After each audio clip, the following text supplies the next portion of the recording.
And that almost every day when I start class, I'm smiling and have just made some joke as I start the video, which is another funny aspect of the videos. So, anyway. All right, so last time we finished up our discussion of vorticity and gyres, but I know it was intense, so we're going to do a little bit of review on those ideas. And please feel free to ask questions. And remember we have three key pieces. We've got the Ekman transport piece, and that tells us how the winds convert themselves into motions. Then we got the sphere transport piece, which is the follow-on to the Ekman, because it tells us what the vortex stretching and squashing does in response to the Ekman convergences. And then there's a way to combine it together with the Ekman and get one simple formula for the total meridional transport away from the western boundary currents. And then we have this simple idea of the Stommel bottom drag western boundary current, which is not the only one, but it at least allows us to understand something about the symmetry breaking of east versus west. And all the big currents are in the west, and you might think that Stommel was an explanation for that. You might think that the Monk model that I mentioned was an explanation, or you might think that eddies are an explanation for that, or you might think there's some very subtle stuff about over-sloping bottoms, vortex stretching. The real answer is a combination of all of those. So if you take a high-resolution model and diagnose all the different terms in the vorticity budget, it's a blend of all those ideas. But the important thing is the big currents are on the west side, and they're on the west side because of a combination of the beta effect and something like friction or bottom drag or something. So we'll hit those pieces. And then we're going to talk about the thermocline, the picnicline. So we said it's there, but we didn't say why. Why is there? Why is the temperature could be all uniform top to bottom in the ocean, or it could be linear, so it just increases steadily with depth like the pressure does, or it could be bottom intensified. Why do we have a surface intensified picnicline? And we actually have all the tools to understand that already. So it's just a walking back through the ideas of conservation of density and conservation of potential vorticity and kind of thinking it out, following a fluid parcel as it enters as it comes out of the Ekman convergence and goes down into the picnicline. What does it do? So it's sort of a nice geometric application of those ideas. And so we should be able to do all that bit today. All right, but first, do people have questions about other things or homeworks or revisions or anything before? So a lot of the homework is talking about like getting from a velocity to a volume transport. Yes. And to do that mathematically, you take a double integral, right? Yes. So then to do that in the model though? You want to sum it up. Okay. Cross-sectional area is the key idea. So so there are, say, grid cells like this, and then this one is maybe deeper. So the challenging part is that the depth of them, they're not always the same thickness. They get thicker as you go down. But there are two different there are different R variables. There's RC and RW. And so RW gives you the locations of the tops and bottoms of the boxes, where the vertical velocities are located. And RC gives you the centers of the boxes. So if you take a difference between the RW above and below the RC for the index you're interested in, you'll get the height of the box. And then the width of the box is also hiding in there, but you can get it from the latitude or longitude span, because it's, 1 degree of latitude is always about 112 kilometers. 1 degree of longitude is 112 kilometers times the cosine of the latitude. So it goes down to 0 at the top, right? Which memorably was explained to me as latitude is fatitude. So the latitude distances get bigger as you get close to the equator. But once you find your transects, the different adjacent grid cells don't change very much in size at all. So you can kind of get typical size for each depth level, and then you just sum them up. So you multiply the velocity coming through times those, and then you do like a Riemann sum, a box, box, box, box, velocity, velocity, velocity, velocity, to get your 2D integrals. Okay. Does that make sense? Yeah. So the RC you said is in the center of the box, correct? Yeah, so the RC is at the same depth as U, V, temperature, salinity, I think pressures on those. The RW is just the vertical velocity. Oh, okay. So every box, there's a little schematic of this somewhere in the model description, and also in the, every box has got velocities coming out of the sides, and then a temperature lives in the middle. So if you look at the coordinates carefully, you'll be able to sort out which one's which. So the height would be 2 times RW minus RC? So it'd be, or no, it's better just to take the RW, so RW of the index above and RW of the index below. So say the first one might be 0 meters, the one down here is 10 meters, and the RC would be 5 meters in between. But you can look at the two lists once you've decided what they are and figure out how to sort that out.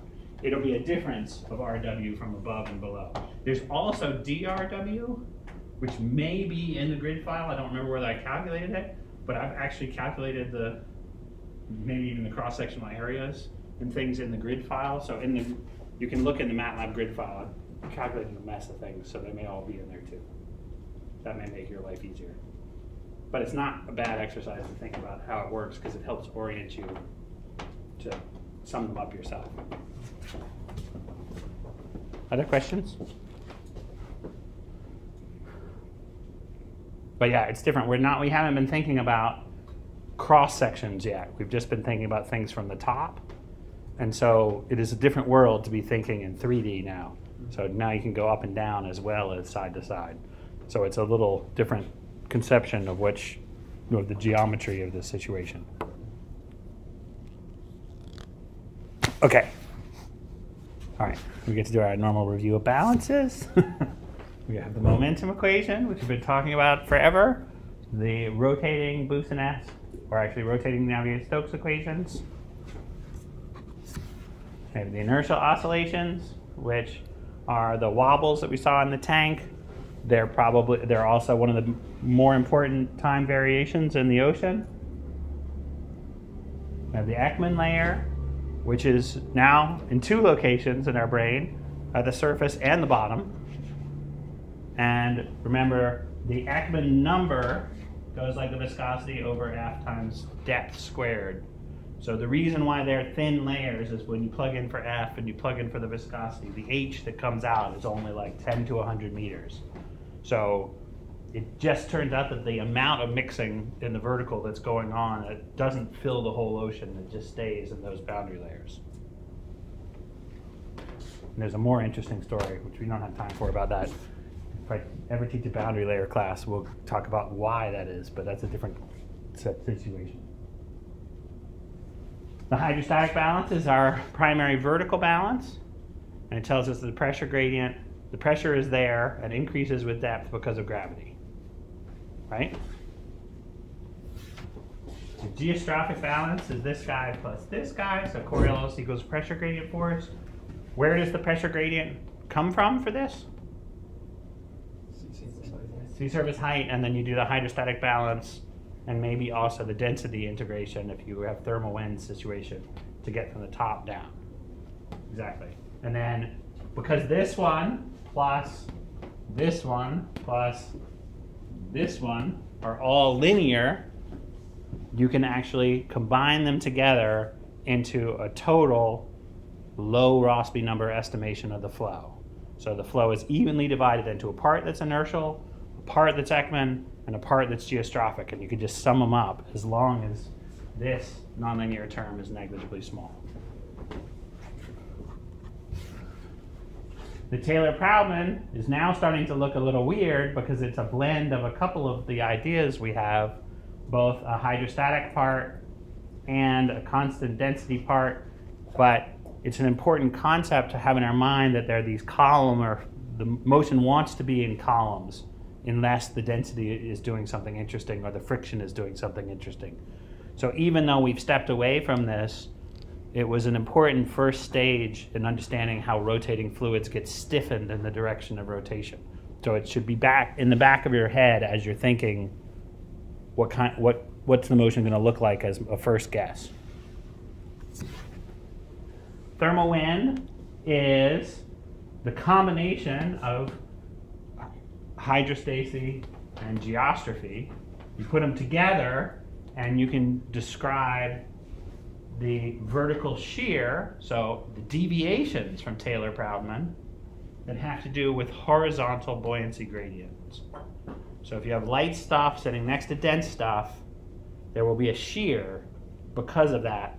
That means it's not a Taylor column in between. It's going to tip over because the Taylor column was specifically avoiding variations in the density. So this is one way to break our Taylor-Proudman theorem. What's the other one? What's the other source of vertical shear that we get?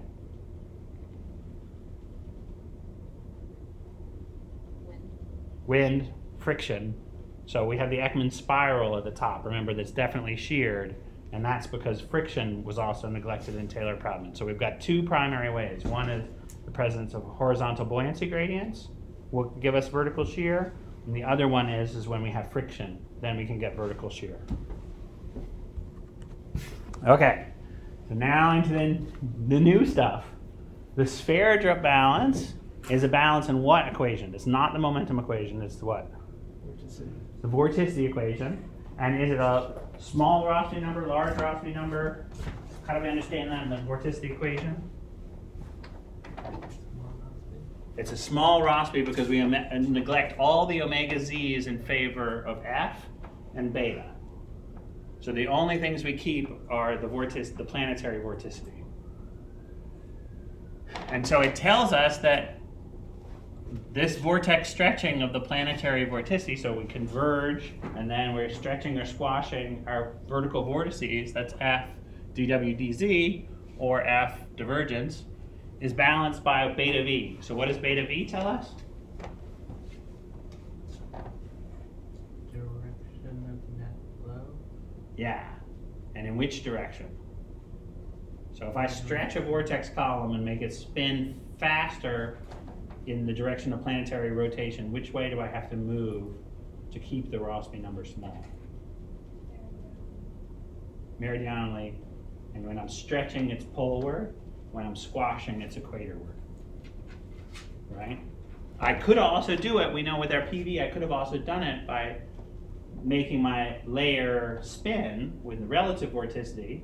So I stretch, I get more planetary vorticity. I could have canceled it with an anticyclonic rotation rather than moving northward. But we're not allowed to do that and still stay low Rossby number. The low Rossby number part means we don't get to build up any relative vorticity, so our vorticity balance is just meridional motion equals stretching and squashing. Okay, so we could express a geostrophic part of this by doing the integral of just the geostrophic velocity dz, which gives us beta v is over here, equals, and why do I have curl of tau over f? Where did that come from? Or f over rho naught curl of tau over f? How did I see that from the first equation?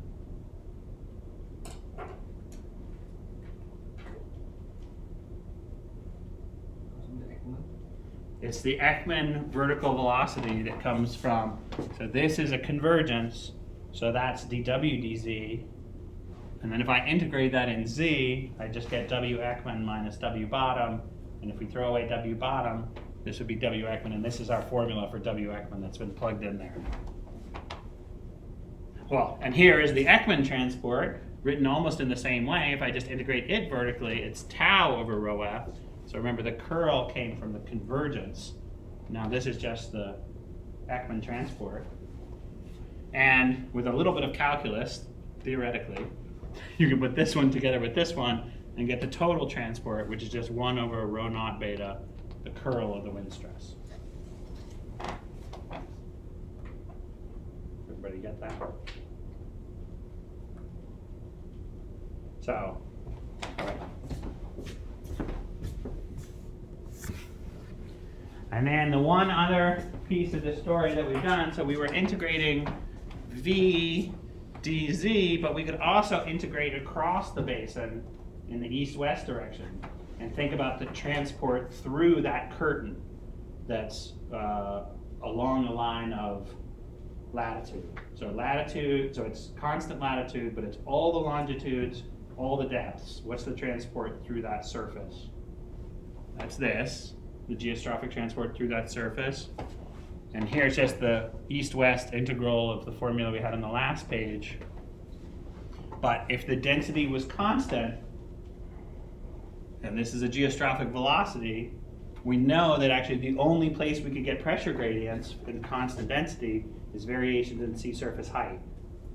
So we can just integrate this up and say, well, that's the driving force for that whole transport through the layer. And we're actually going to come back to this in a little while. This is how rapid works. We talked a little bit about rapid at the beginning, monitoring the meridional overturning circulation.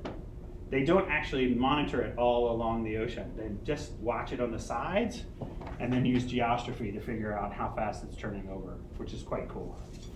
So that part of it is a piece. Okay, if we do the same game for Ekman, we get an integral of the zonal winds. And then here's the combination of the two, so now we get an integral of the curl of the winds. Okay? So each of those pieces you could evaluate in your section. All right. So the spherical transport only tells us one direction of flow, and it only tells us outside of the boundary currents where the friction is important. So we saw that wherever we have a subtropical condition, basically spherical transport sends us equatorward. And so we went through the game saying, well, what's happening over here? Well, maybe it's this bottom velocity, the other side of the integral of dw dz, this guy. And we went through, well, we skipped over, but sketched out schematically the idea that there could be a bottom Ekman transport, and that would balance this part.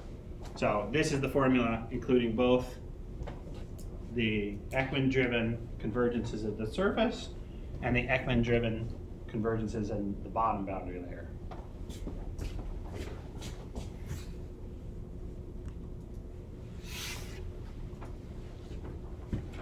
What am I showing here? This is exactly the same. Oh, wait. Okay, so how big, okay, here's the question. How big is the geostrophic transport compared to the Ekman transport? Very big. It's really big. And so remember, we talked about it doesn't take a whole lot of stretching and squeezing to trigger a really big vorticity response. So it's kind of a crazy amplifier of that small amount of divergence.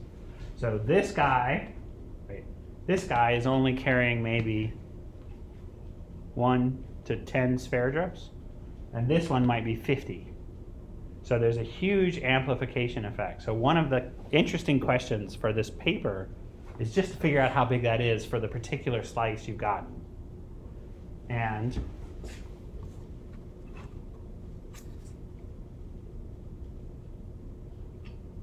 I thought I had it, I thought I made the ratio of them.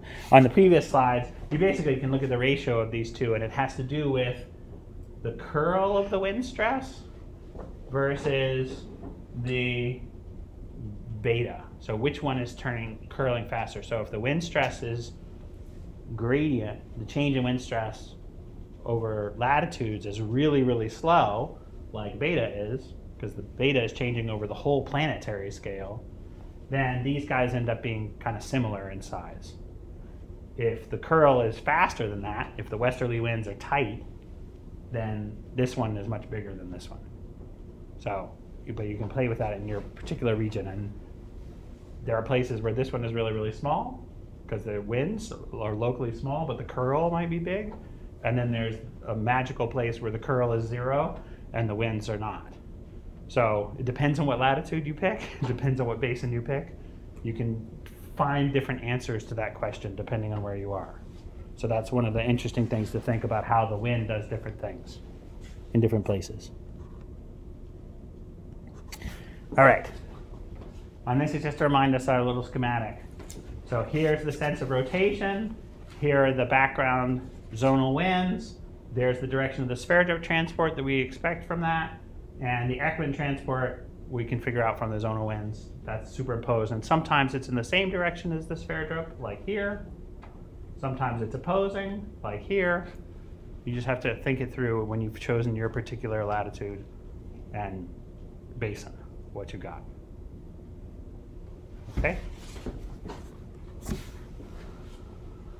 And then the last part of this story, I'm going to show you some slides which have to do with the homework in a second. So the last part was how we think about this bottom drag layer. And remember, everywhere we have a wind stress curl, we've got a little bit of stretching at the top. But when we thought about the velocities dragging on the bottom, really it's the big velocities of the big western boundary current that would do a lot of dragging, and that should have a big pumping out here. So theory, in your mind, when you are diagnosing, you can divide this half of, or actually it'll be more like 90% of the basin, that is the sphere drop Ekman side, and then this half, which is the return flow western boundary current tide. How can you tell really quickly in a simple variable where the dividing line is between those?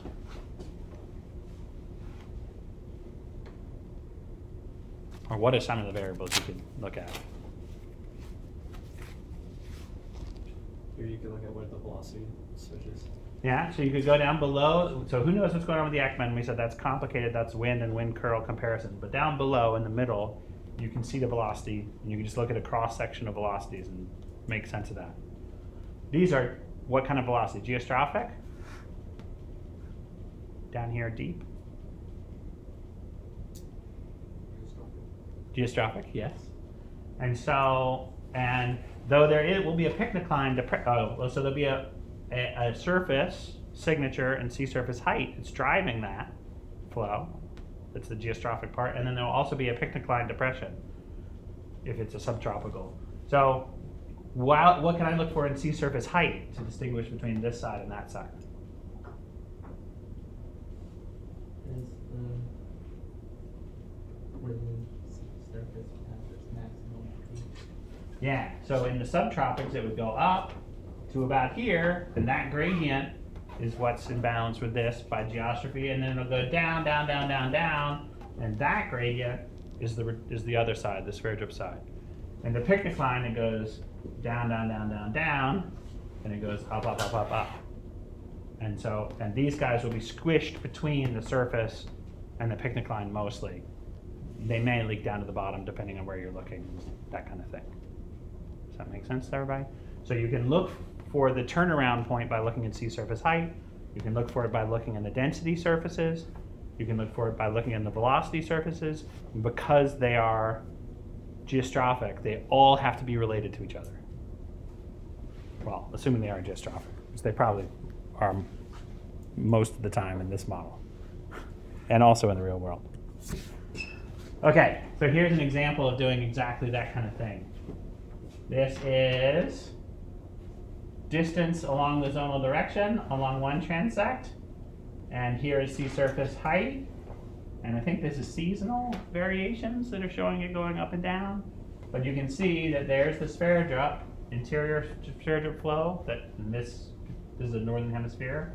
So d eta dx, the sea surface height change, is small and negative, and so that means there's a sphere drop flow out of the page. And d eta dx on this side is large because the gradient is fast, gradient is steep, and it's into the page. And because this side and this side are almost at the same location, it means that the transport in and the transport out are close to being balanced. The same amount of water is going each way. Okay? And then this is a volume transport estimate, just summing up all the different contributions of this same, no, it's a different location, different person, different student who made this one. So here's the Ekman component, which is just going northward everywhere. So this is the volume transport, so it's cumulative from this side. So I'm doing an indefinite integral in east-west direction after you've done the vertical integral. So once I get over here, this is the total transport in the whole basin, but this is the transport just between here and here. Does that make sense to everybody? So here's the Ekman contribution. The purple is the depth integrated transport, so that's just V dz dx, the integral. Here's the Ekman upwelling contribution to Sverdrup. So this is the Ekman curl tau over F bit. And then here's the Sverdrup bit, which is the curl tau one. So this, let's see, this plus this is equal to that. So that part works.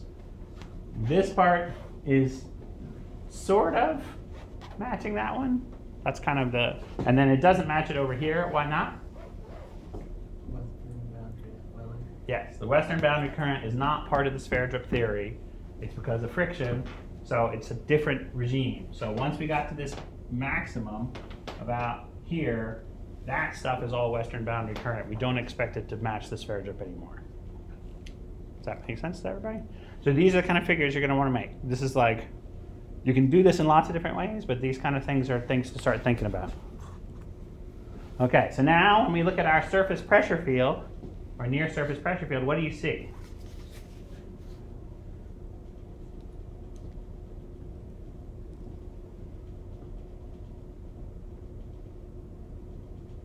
There's higher pressure on the western boundary. Yeah, so there's the high pressure. That distinction between western boundary current and Sverdrup is way over on one side. The contours are tightly packed here and weakly packed here. What does that mean? dA to dx is large on the left side. Large on the left side, so the volume transport associated with the western boundary current is faster per unit length than the Sverdrup part. And the highs are all in regions of Ekman convergence, which is exactly what we'd expect from both our Sverdrup transport and our Ekman piling up high pressure stuff. The lows are in the Ekman divergence regions. Anything else? I don't know. And then when we go down below the Pick decline, at least in this model, there was very, very little flow. I have no idea what it is in this version of Echo that you guys are looking at. This is an older version than a high resolution one. This is unfortunately very sensitive to things that we don't know, like the bottom drag coefficient. So you might find flow that goes all the way to the bottom, or you might not. It'll depend. Okay? But that's an interesting thing to think about, is how deep does your gyre go where you are? Does it go to the bottom? Does it go halfway? What does it look like? Does it reverse? In some locations you get a reversal. Underneath the Gulf Stream there's a deep western boundary current going the other direction. Maybe it's there in the model, maybe it isn't. You'll have to check and see depending on where you are. Okay?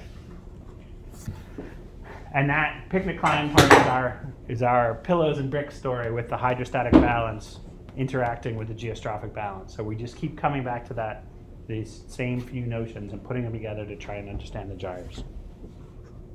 Okay, I hesitate to show you this. This is the real world in terms of, this is how observational oceanographers think of the world. So there are subtropical gyres, there are subpolar gyres, but then there are also crazy things like the Bering transport, the Indonesian through flow, the Lewin current. So here's an interesting question for you. Okay, so suppose you go here and you examine this subtropical gyre and notice that the arrows in the Indonesian through flow are going that way. And there's no other real source of water from the Indian Ocean. What's the sea surface height going to do on this side versus this side?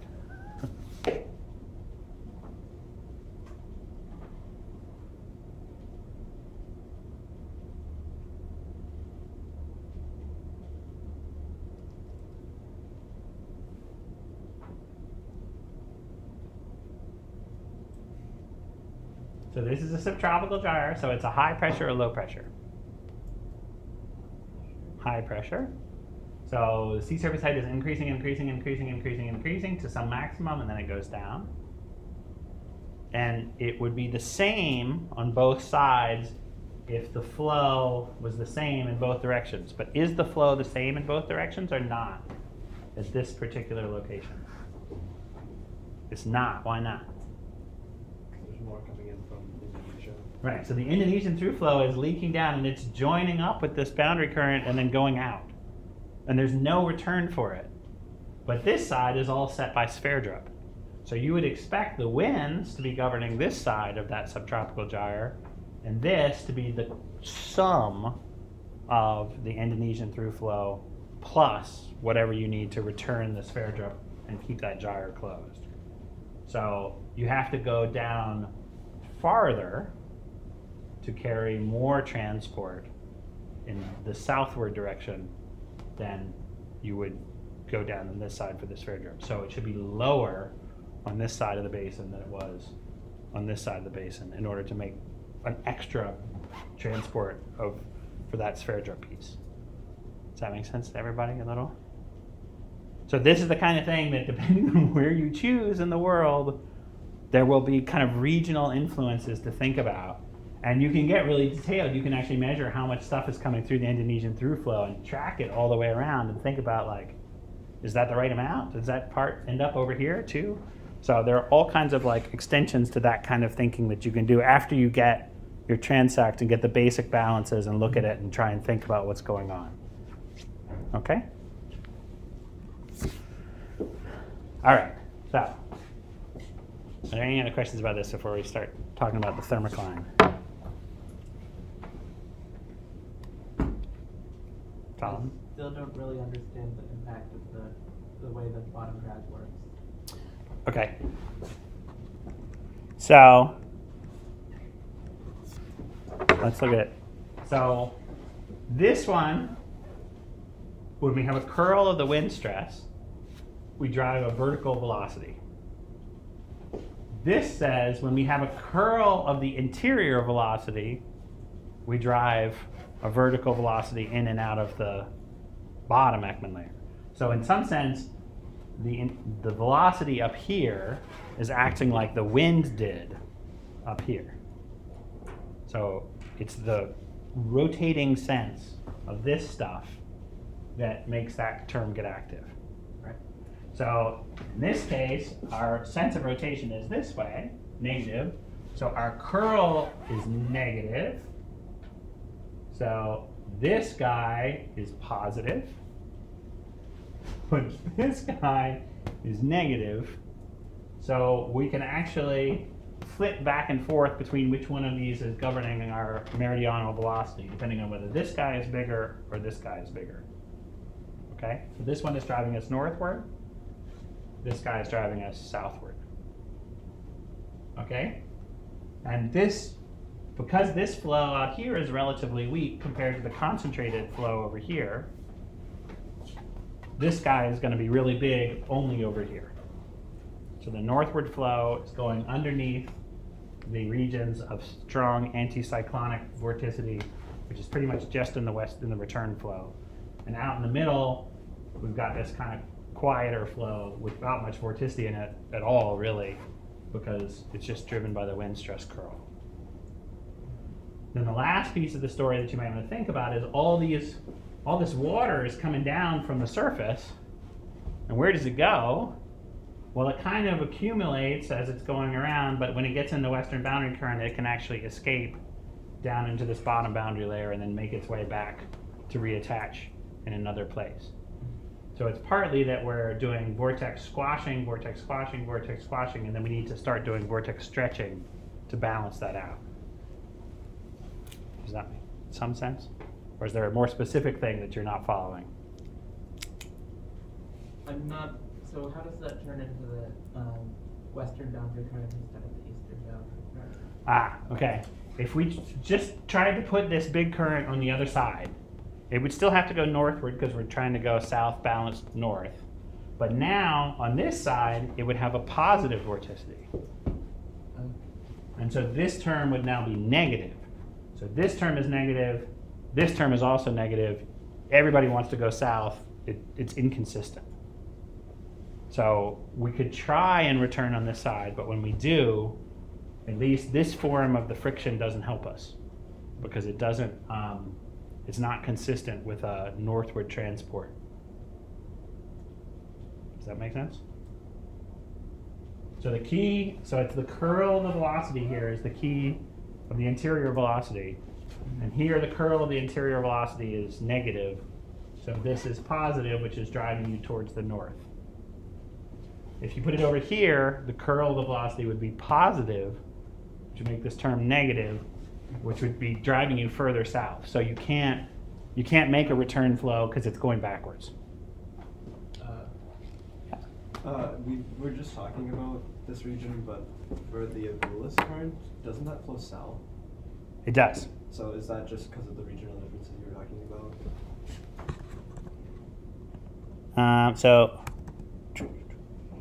Yeah, well, here, let's see. This kind of doesn't have a very good picture of the Agulhas.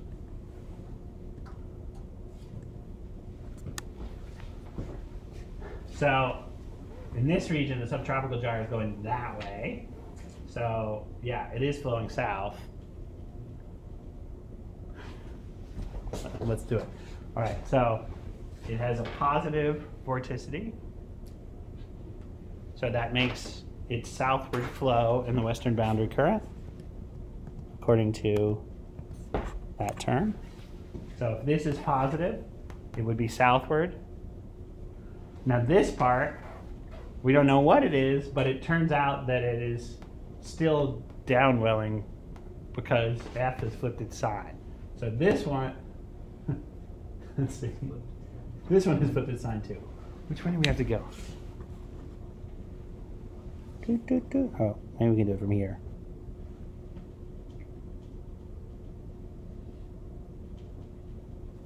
So here, between this wind stress and this wind stress, the sphere drift is sending you equatorward. So we expect the Agulhas to be the return flow for that. Okay, so we go equatorward when we get squashing. And so these are all now reversed in sign, because F has flipped its sign. These are, F has flipped its sign here, but otherwise it's the same story. So we flip the signs all the way around, but it still stays in the west. Does that make sense? All southern hemisphere ones go to the south.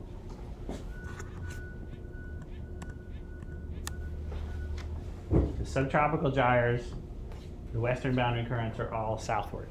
So there's the East Australia current, the Agulhas, and the Brazil current, South Brazil current.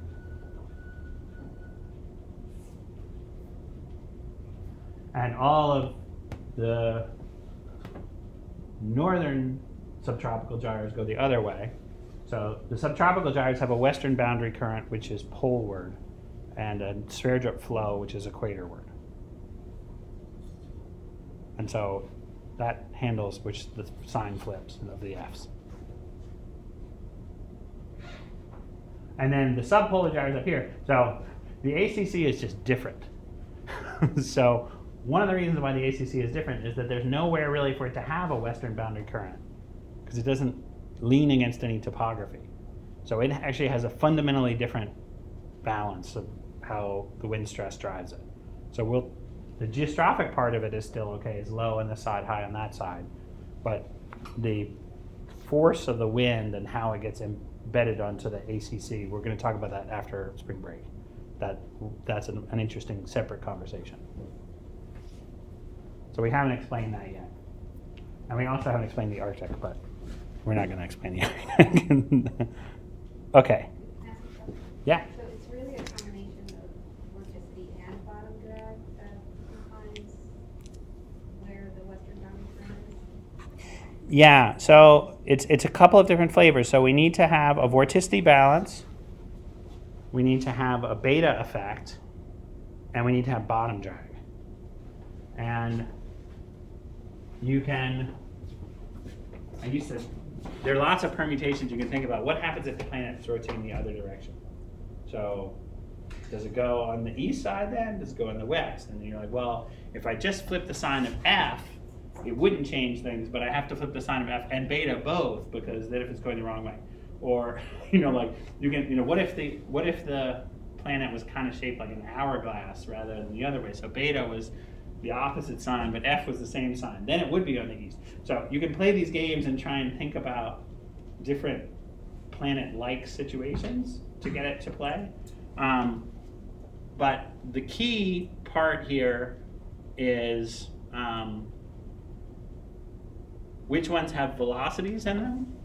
So if you try and reverse the direction, then the ones that have velocities in them reverse their sign. Which ones have F's in them? So that tells you northern hemisphere, southern hemisphere. And then the pattern of the winds. So the pattern of the winds also has a mirror symmetry, northern hemisphere to southern hemisphere. And so that makes the sign of this change in different regions from subpolar to subtropical the same way in both hemispheres. So it's a lot of different symmetries to keep track of, but it works. And so theoretically, does that picture appropriately reinterpreted with up? For the subpolar version, all these guys are going up, and then this is a big upward one. So, because it's going the opposite direction. Yeah. So, and when you mentioned that some gyres have another return flow beneath them, does that interfere with the bottom drag? It does, and it's really complicated. It's not, so the bottom drag is an approximation to what's really happening. There's like a complex kind of sloping bottom interaction, and so it essentially sees the density contours at the top of that return flow as a new bottom, and so it responds as though it had a sloping bottom that looks like those sloping contours from the other flow. So in the Atlantic that happens because you have the overturning circulation, which makes part of the Gulf Stream water sink and then come back in a deep current. And so this part is actually stronger because it's not only returning the sphere flow, but it's also contributing to the overturning part. And so there's a gyre and there's an overturning on top of each other. So we've only really been talking about the part that is circulation in the horizontal, not circulation in the vertical. We'll get to the other one. They're very complicatedly and linked together in a way that's not at all obvious. So, and that's part of what the story of the Thermocline is too. It's a little bit easier version. All right. Okay. So, here is the oldest idea of how the Thermocline would work. So let's orient ourselves. We've got depth going on this direction, and we've got warm water at the top, we've got cold water at the bottom. It doesn't really matter whether we're thinking potential temperature or not, but what's the difference between potential temperature and in situ temperature? The effective pressure changes. The effective pressure changes, and the fact that this is looking like it's stably stratified at all depths means that this is probably really potential temperature rather than temperature. And that's, here's the difficult part about potential temperature is the diffusion is actually diffusion of real temperature, not potential temperature at a molecular level. So you get a little confused about which temperature it is. We can pretend that it's always potential temperature, and maybe that makes us less crazy, which is actually what most models do. Because this isn't really, just like in the Ekman layer, this isn't the real diffusion, this is like a turbulent diffusion, and the turbulent diffusion probably would actually transport potential temperature rather than molecular temperature, because it's like adiabatic overturning. So the adiabatic motions we talked about when we were deriving potential temperature is what's the turbulent mixing that's really going into this. Okay, so in this imagination, there's warm stuff up here and cold stuff down here. So if we just diffuse, just mix up, what's going to happen?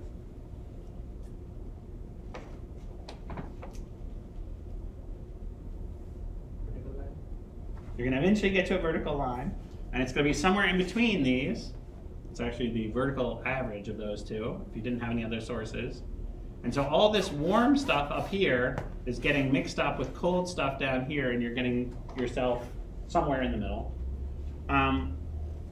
But the heat transported, it is actually taking temperature down, because we're either lifting cold stuff up, which is still taking temperature down, or taking warm stuff down.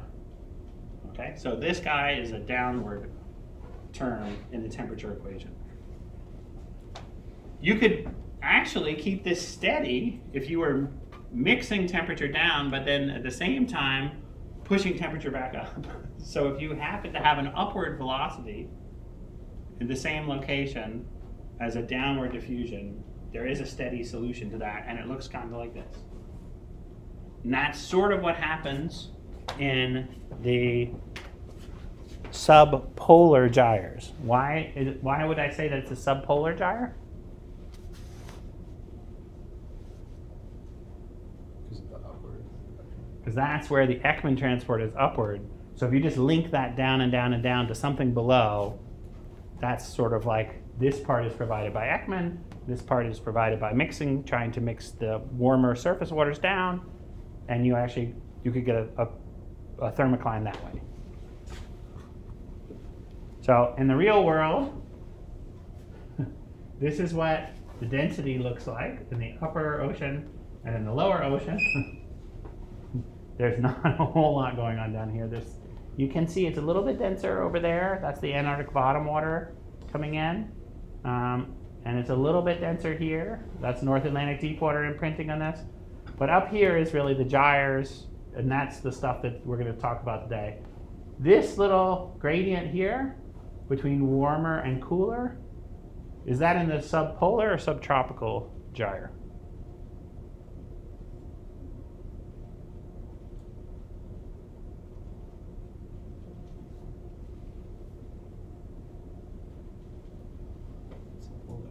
Subpolar. You can tell because of the location, one. But two, here we actually expect the picnic line to dome upward to compensate for the low pressure at the surface. Here we expect the picnic line to dome, or the thermocline to dome downward to compensate for the upward. So we've got a bunch of different ways to get to where we're thinking about. But this is subpolar. And so right here is what I'm talking about. Here we expect there's Ekman transport upward, there's diffusion downward, there's a little teeny tiny thermocline that gets formed there. It's not so stratified as this one, but there it is. Yeah? You keep going back and forth between thermocline and picnicline, now I see that. Oh yeah, sorry. And I'm just wondering, is there a reason that you differentiate them when you're talking about the thermocline? Or is it just a way to illustrate? The story is a little simpler when you're thinking about the thermocline, actually, because that one actually really does have the bowl shapes, and these really are advective.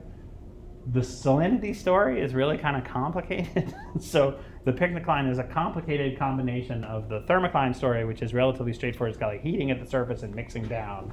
That's not so hard. The halocline has got weird things like the Arctic is really special in its salinity structure. The Mediterranean is really special. The Red Sea is really special. So there are these big blobs of salty stuff that have everything to do with like the location of the marginal seas, not like where the wind stresses are. So this guy's a little bit harder to read that way. So the picnic line you showed us before has a combination of the two? Yeah, this is exactly the combination of those two. These are the same data sets.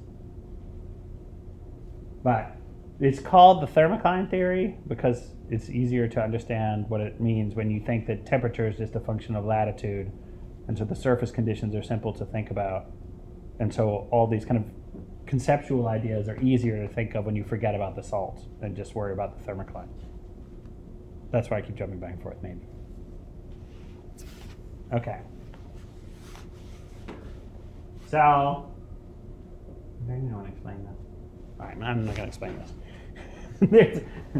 If you put that basic idea into a model, it sort of works. That's the simple piece. Okay. So in the buoyancy only, wind-free case, the overturning has an advective diffusive balance and thermocline. Okay, what does that mean? If I just cool the ocean on this side and warm it on this side, what do you think happens?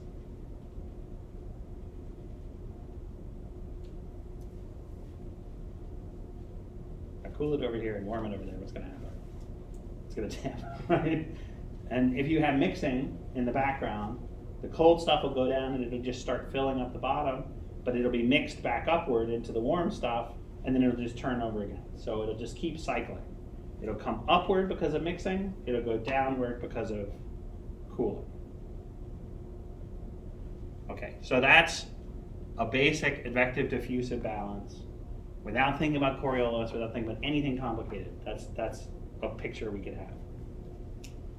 But if we think of the combination of buoyancy forcing together with wind forcing, we start wondering about, like, well, how does Ekman upwelling and downwelling interact with that? Because you've got like this surface cooling and heating, but it's all inside the Ekman layer. So what's going on with that? Because some places we're converging that stuff, which doesn't have anything to do with the temperature. Some places we're diverging it. So we got a hint of it thinking about that subpolar case where the Ekman divergence was actually acting to lift stuff up, which is maybe close to getting to this kind of story. And so the subtropical and subpolar gyres are probably going to be different because they've got a different kind of suction and pumping at the top that we're thinking about. So there is a shallow meridional overturning circulation having to do with the wind and buoyancy-driven overturning. And that's sort of the answer. Oh. Okay, here's a little exercise that Ballas does, which is pretty nice. Where you say, what if we did have that balance of just upward transport of temperature, downward mixing of temperature? What if that was what it was? You can plug in for the kappa and the W and the T and the DZs. You can go through and you can actually figure out that the depth of the thermocline that results from the real value of background mixing that we see in the ocean is about 10 to 100 meters. So it's not very deep. So we can go, when we're looking at our picture here, this is like 500, 800 meters deep in the subtropics. So there's something really different.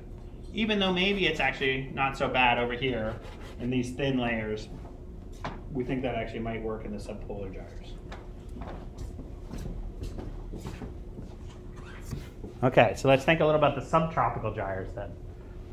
So what's happening is the surface mix layer, the surface Ekman layer is converging, and then stuff is going for a ride out of that. There's an Ekman pumping, and it's getting down into some flow below. What flow is it going to be? Well, what do we know about these? What's the relationship between A and B and C and D if the equator's on this side and the pole's on that side in terms of temperature?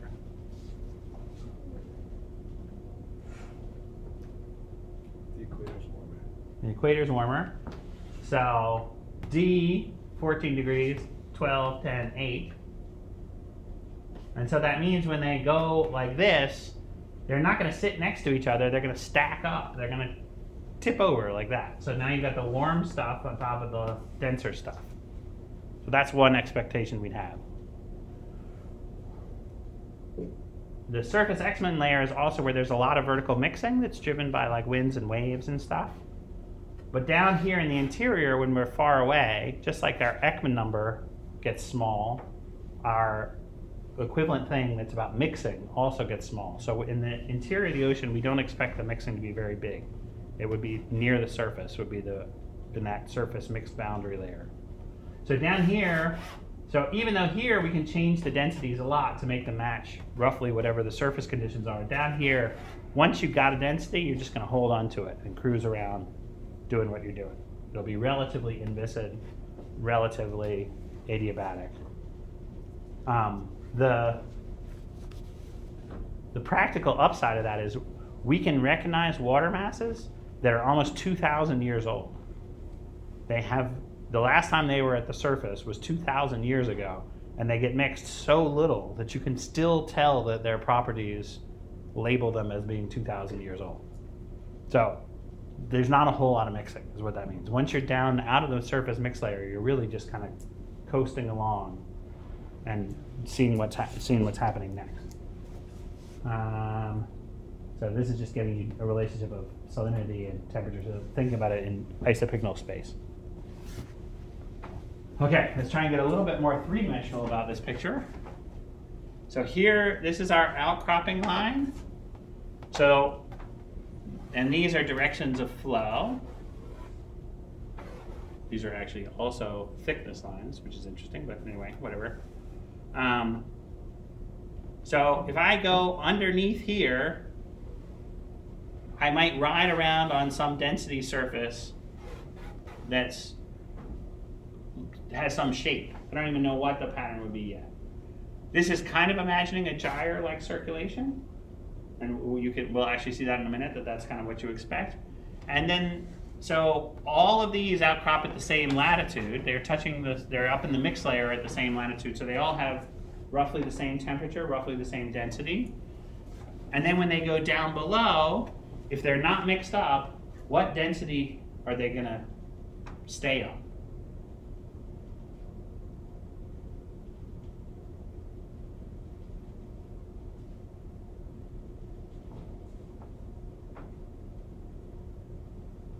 Or potential density, I should say. So if they all have the same density when they're at the surface, and then they go down and they're not getting mixed anymore, what's going to happen to their density? Won't change.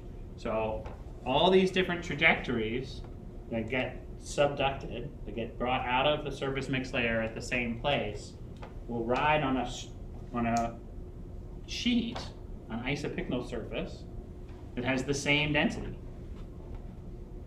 Okay, that's an important piece. And so now we can look at it from the side. Here we have some Ekman convergence happening. And then we have all these density layers coming out and stacking up on top of each other. And then they're also wrapping around like that. Okay? And then down below, we have this other water, which is not really part of the gyre. The gyre is kind of floating on top of this colder water. Where do you think all this other stuff comes from?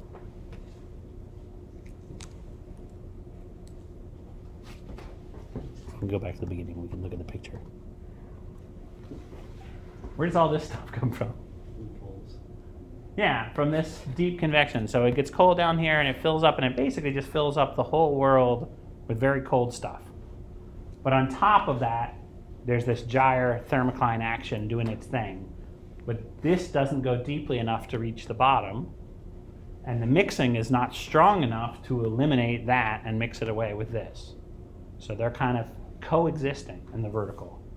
This thermocline stuff, gyre stuff, is riding on top of some cold, dense water, either Antarctic bottom water or North Atlantic deep water, that's filling up the most of the abyss. Okay? So the pictocline is in some sense, the divider.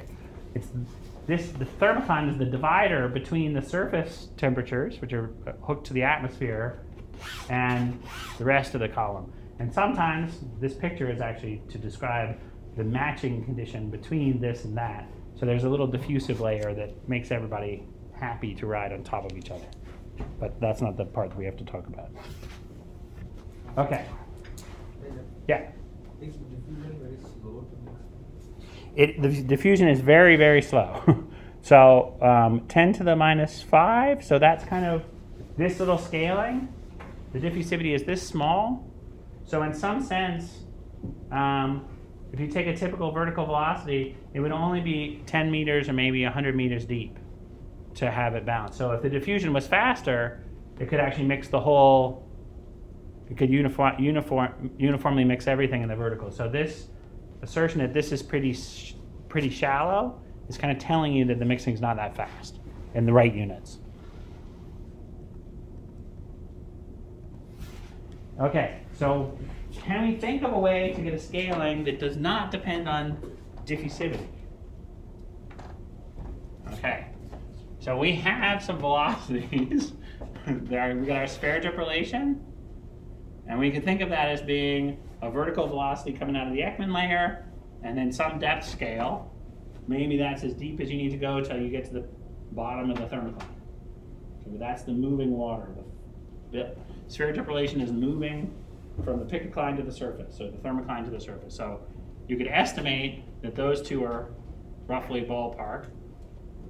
And we haven't done this, but you can actually also figure out the other component of the sphere-tip relation by fixing the whole basin.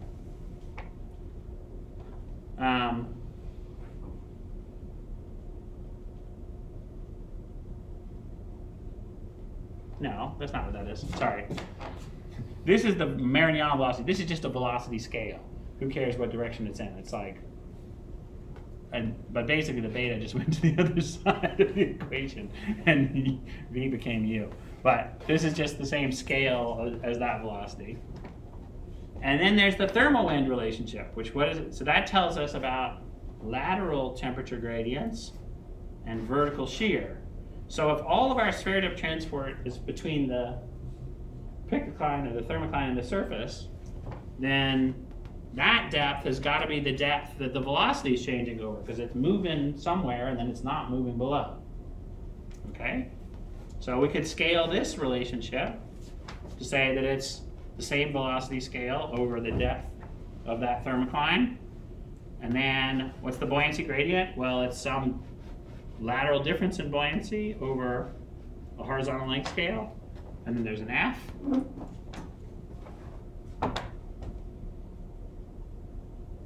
And if we look at this relationship and we look at that relationship, we can eliminate everything. Well, we can eliminate the u's because we don't know what the velocity is.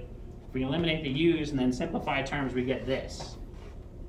So this is a weird way of doing this because it doesn't, you don't have any physical picture of what the thermal wind and sphere-tip driven transport looks like, but it does predict for you a depth. The depth gets deeper if there's more Ekman pumping. The depth gets shallower if the buoyancy differences involved get bigger. The depth gets deeper if you have larger horizontal length scales. And then there's this funny scaling of F and beta. Okay, that's just another step of the story. And what if we just plug in numbers? Stick all the stuff in. 500 meters. Okay, we're a little bit in tune. So this one is unlike the other one. It doesn't depend on diffusivity at all. It just depends on the sphere-tip relation together with the thermal wind. So that's the scaling pieces that are in place. So let's see if we can imagine what, so this is just comparing the two scalings. And these are really importantly different. So this one, if you turn up the wind, it gets deeper.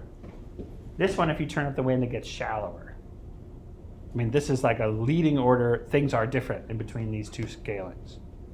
Okay?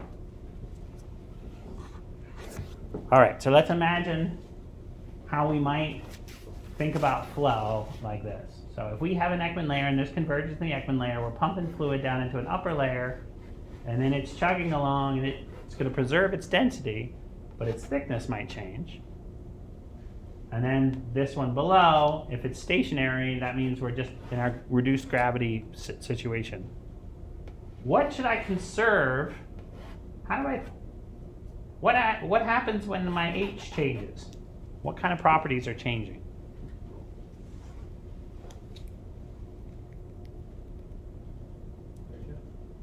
Pressure? The pressure will change. So you can drive flow or have geostrophic flows because the H variations will give us geostrophic pressure gradients.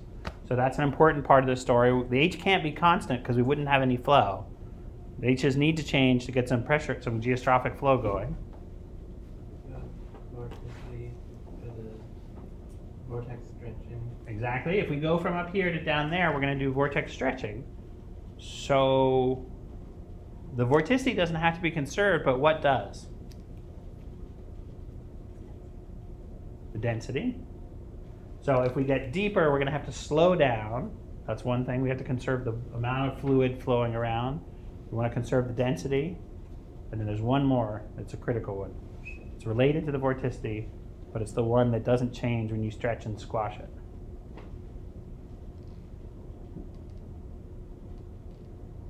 Yeah.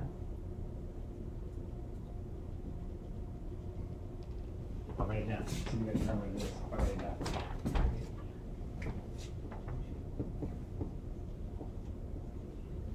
Circulation. Potential vorticity. There we go. Took a while. Okay.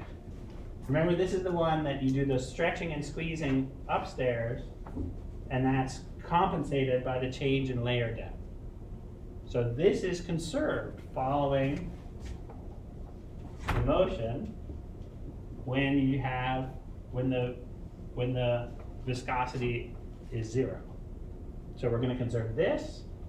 We're going to conserve density, and we're going to not screw up and conserve. And we're not going to. We'll have convergences. We'll have a volume flow. So let's think about how that works. So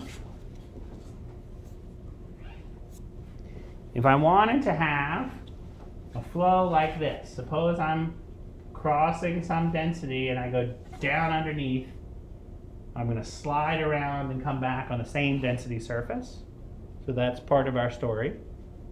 Our potential vorticity is also going to be conserved. So as we move southward, what happens to the potential vorticity? This gets smaller. What about this guy? What do we normally do with this? Pretend it doesn't exist. We pretend it doesn't exist. So let's not worry about that one. Okay. So this gets smaller. We're going to stay with small Rossby numbers, so we can forget about that. So what happens to happen to this? Okay.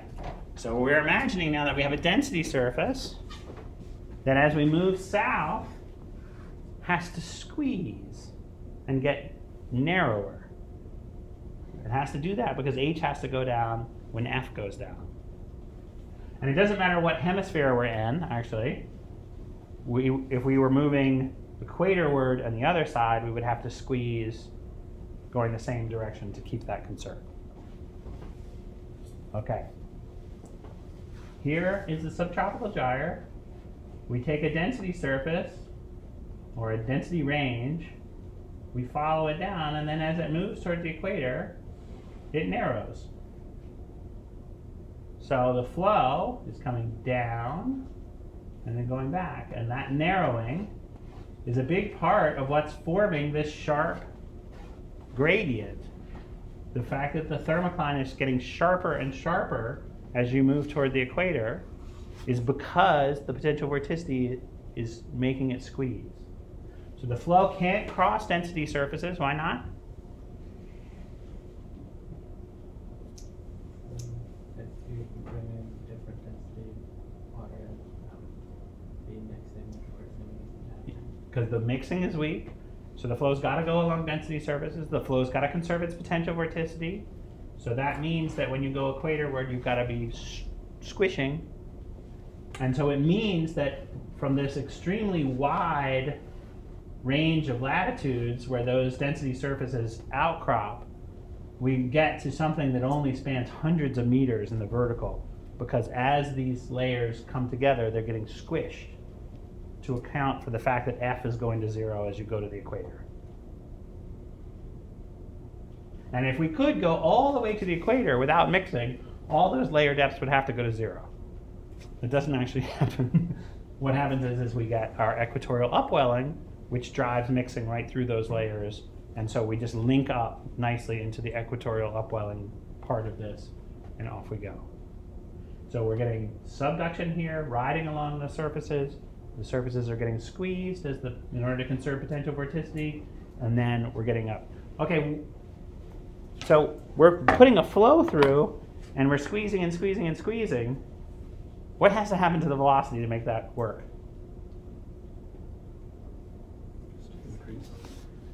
It either has to increase because you've got to push more fluid through a narrower place, or you've got to exit out the side. And both of those are going on, because if we go back to thinking about this, once we get to a certain point, you're actually getting off the train and heading back north on the western boundary current. Okay? So the flow in this direction is losing fluid to the other return flow, so it doesn't get quite so squeezed because it can squish out one side and rejoin. Okay, so this is what we can imagine if we imagine the flow in the Ekman layer and entering the thermocline below. Here is so this is where the wind stress curl is 0. This is where the wind stress is 0. So when the wind stress is 0, the Ekman transport is 0. And to this side, it's northward, and to this side, it's southward. So there's a converging Ekman transport all the way across here. And so that means that there's downward, there's Ekman pumping. And that Ekman pumping is, I've already entered it along the lines that we see, because it's riding right along the subtropical gyre, and then it upwells to the equator to rejoin this. This thing is called the subtropical cell. And a lot of the equatorial dynamics, a lot of the response, has everything to do with how that overturning circulation. So if I put a little warm water here, I can track it that way, and it goes around, and it gets redistributed to the subtropical cell.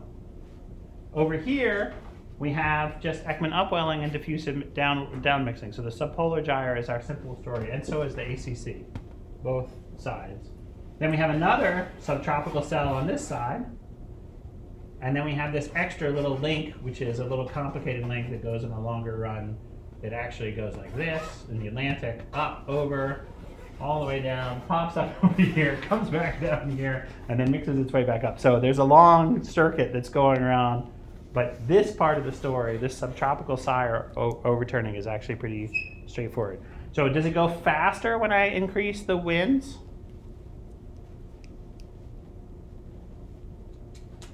Yes. The surface part certainly does.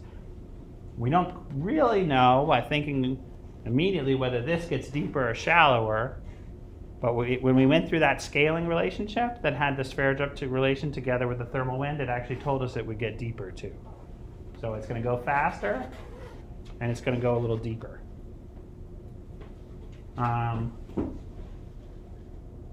What else do we? Oh, I've drawn sphere drips down here. Where is the sphere drip transport in this picture?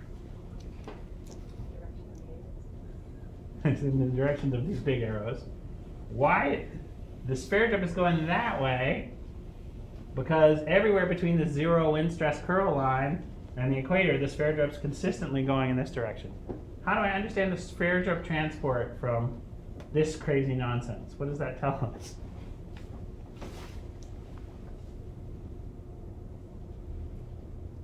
It's being squished. It's moving equatorward. It's being squished as it's moving equatorwards.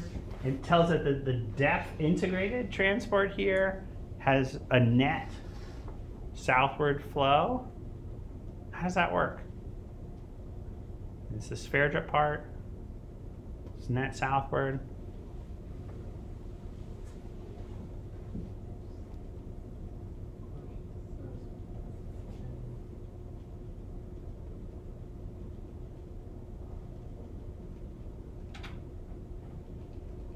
What's our two-dimensional idea of how the sphere drip flow goes back?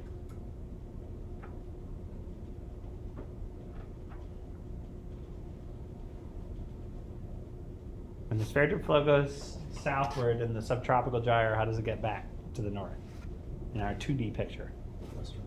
Western boundary. So we have not drawn the western boundary transport here. What happens is that these guys are coming down, you add them all up, and they do have to add up to the sphere drip transport, but they don't have to be closed because the western boundary part, they're jumping out the side as you're getting too squished in here, and when you jump out the side and head back north, you get to go the opposite direction.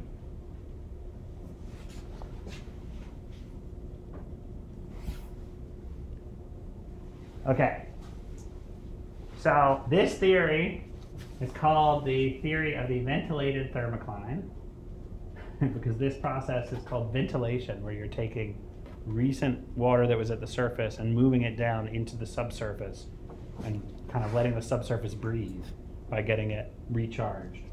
And the idea is that whatever the local temperature is at the surface, it defines, or whatever the local density surface you're on, it defines the surface that you ride along on this circuit. And your conservation of potential vorticity makes those layers squeeze as they go south, and the conservation of volume is a combination of the western boundary current and the sphere of transport. So you're sliding around in the horizontal, jumping in and out, and you're getting squeezed in the conservation of potential vorticity as you go.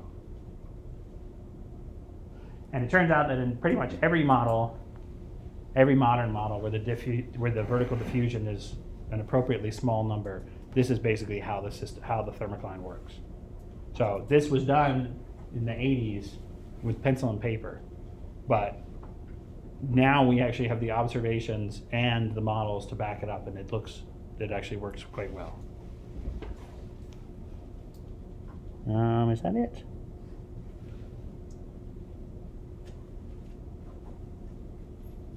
Yeah. This is saying other things. Here's the subtropical cell.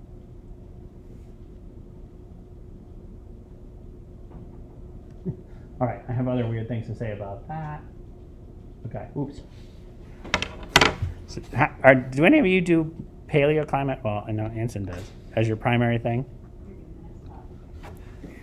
Yeah, me too. Okay. This is also the way to understand how deep when there are changes in the thermocline depth under climate change, you can essentially read them out of this. So if the wind stresses go up, then you expect the thermocline to get deeper. If the buoyancy difference from pole to equator goes up, you expect it to get shallower. If it goes down, you expect it to get deeper. So when you're in a ice-free climate, delta B is going to be pretty small. The winds are going to be pretty weak. And so you get some kind of balance between those two changes that'll set what the thermocline depth it is.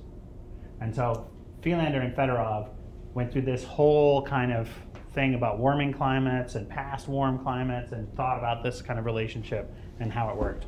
So all of this stuff, as abstract as it is, kind of like understanding the structures, actually does usefully inform long time scale climate change in a pretty nice way. When we get to waves after spring break, we'll talk about how long it takes for this system to notice a change. So if you change the winds, how long does it take to catch up? If you change the buoyancy gradient, how long does it take to reset the thermocline at its new depth, and what are the processes involved in that? So there's a lot of sort of extra stuff on there. But so how does the MOC set the differences? How does the MOC respond? One part of the meridional overturning circulation is the subtropical cell, which we know, even though we've only discussed it today, you actually know a lot of that story. You can think your way through those pieces by thinking about Ekman transport, thinking about conservation of the surfaces as they go down. That gives you most of that story. Does that make sense? All right. Spring break next week. And like I said, you guys can turn in the revisions for a little bit. I'm okay with that, but it's helpful if you do the homework first if you're feeling pressed for time this week, because I can't give out the answer key to the homework for everybody else until I have all the homework set. So that's the only bit. Okay.